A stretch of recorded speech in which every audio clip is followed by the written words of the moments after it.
Պեմզաշենի հրաշավոր սպանությունից 2.5 տարի անց ամբաստանյալների դատավճիռը դեռ չկա։ Մոր և երկու անչափահաս երեխաների դաժան սպանության համար մեղադրվողների գործը դատական լսումների փուլում է։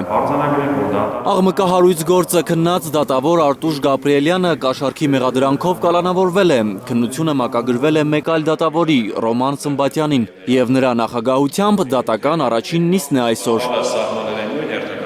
Սպանության համար մեղադրվող Վրույր Բարսեղյանը դատարանում հայտարարում է, որ շատ բան ունի ասելու, ժամանակին չի ասել, որովհետև վախեցել է։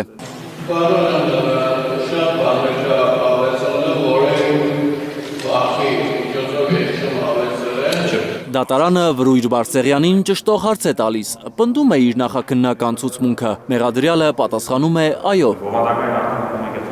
Ավելի քան 2 տարի շարունակվող դատը հասել է ապացույցների փորձաքննության փուլ, մեղադրող կողմը կարդում է վկաների ցուցմունքները ու միջնորդում դժողներին ու վկաներին նորից հարցաքննել։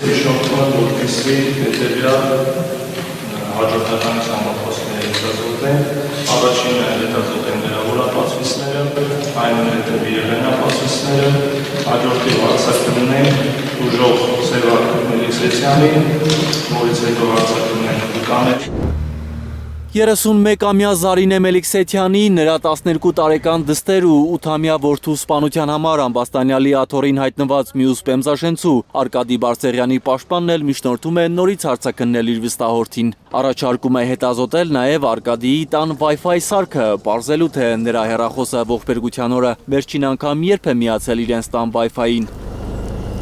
Այդպես ըստ փաստաբանի պարզ կդառնա, թե Արկադի Բարսեղյանը ժամը քանիսին է տանը եղել։ Պարզ է, որ անդերկելի ապացույց է, թե որ պահին է մեր պաշտպանյանը մուտք գործել իր տուն։